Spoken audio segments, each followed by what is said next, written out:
Your Excellencies, participants, and also all the people that are following our side event online. I thank you for being invited here and giving me the opportunity to address this important event. My name is Gunnar Stølsvik. I work in the Norwegian Ministry of Trade, Industry and Fisheries, where also we have the Blue Justice Secretariat. And I am part of that. So I would like to talk more about the Copenhagen Declaration and also the Blue Justice Initiative. And actually, by addressing the declaration, it is necessary to go back to 2008. In 2008, the United Nations General Assembly recognized in the Fisheries resolution. Every year, the UN General Assembly adopts a Fisheries resolution. But that particular year, it was recognized that there is links between illegal fishing and organized crime. In addition, it also encourages states and organizations to study this issue and to make the findings publicly available. Since then, a number of experts and research activities has been conducted and has made it clear that organized crime in fisheries are real. So as you can see, there is an international process that goes back to 2008, which I believe is relevant when we are discussing the origin and the background of this declaration, the Copenhagen Declaration.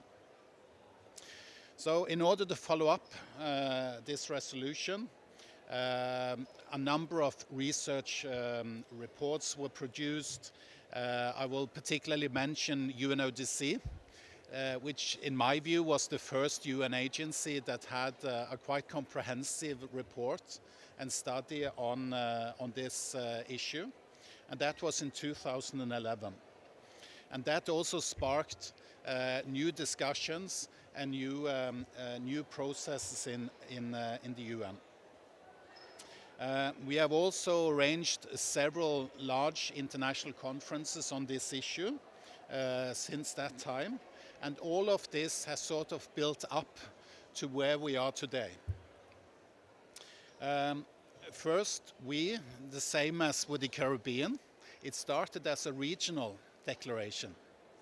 And that was in 2017, when all the Nordic countries, through the Nordic Council of Ministers, adopted a Nordic declaration, minister declaration, on transnational organized crime in the global fishing industry.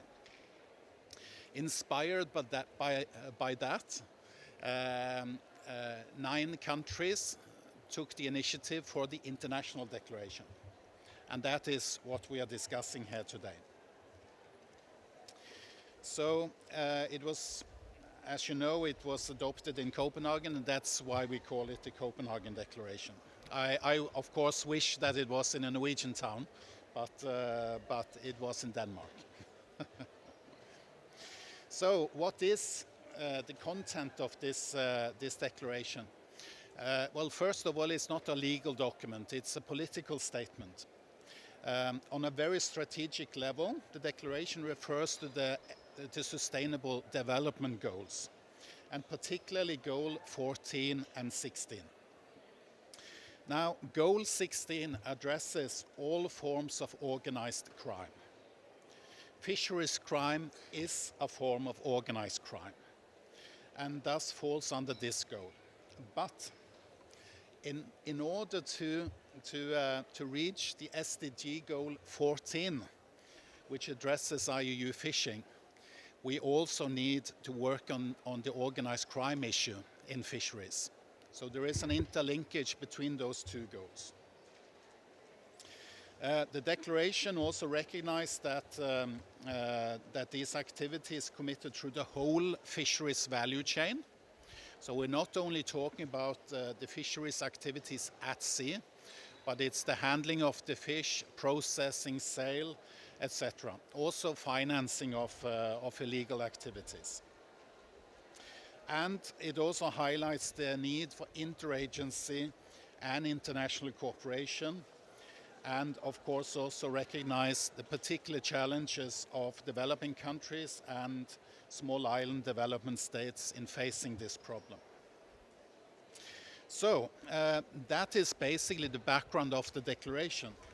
And in order to support this declaration, Norway in 2018, during the Our Ocean conference that was held in Oslo, we launched the Blue Justice Initiative, which is basically an initiative to support this declaration on the implementation and also address these questions.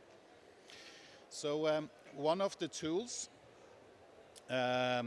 in this initiative is, as the minister just talked about, is the International Blue Justice Tracking Center, which is in Vardø, an Arctic town in the far, far north of Norway, where we, from the Norwegian side, we have experts that are dealing with these issues in our own waters.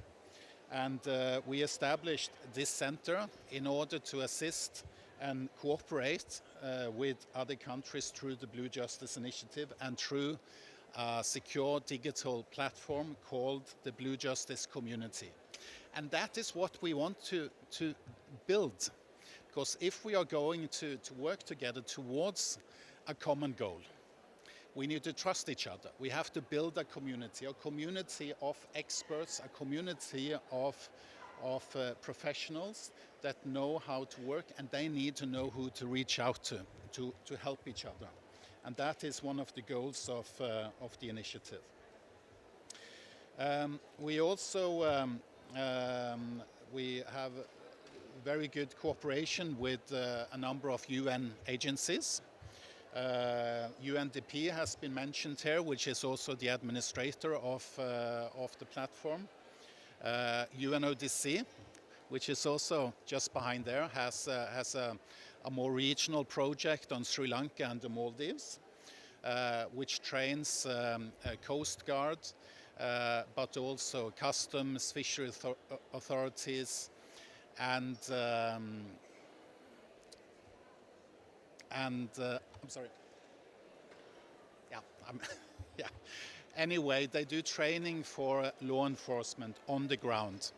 And it's also very happy to say that there have come real results out of that project, where they assisted Sri Lanka to seize large amounts of dried shark fins and dried manta ray gills. I believe it was 300 kilos of dried shark fins.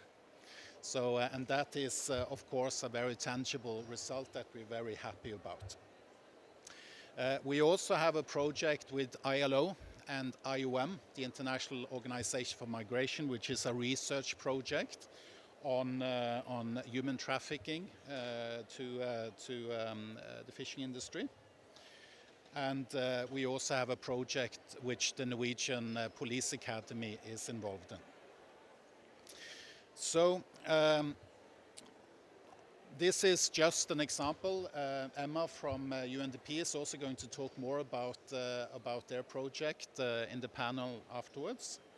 So I think I leave it with that. And I believe that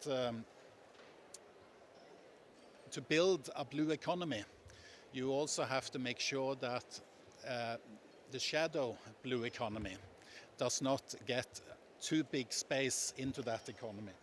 So we need also to work against illegal activities. We need to work towards, we have to have good crime prevention strategies. And of course, we also need international cooperation to be able to uncover the illegal activities that are occurring. So we therefore need to work towards a sustainable and fair blue economy, free from fisheries crime. So this is the goal of the Blue Justice Initiative, and thank you so much for listening.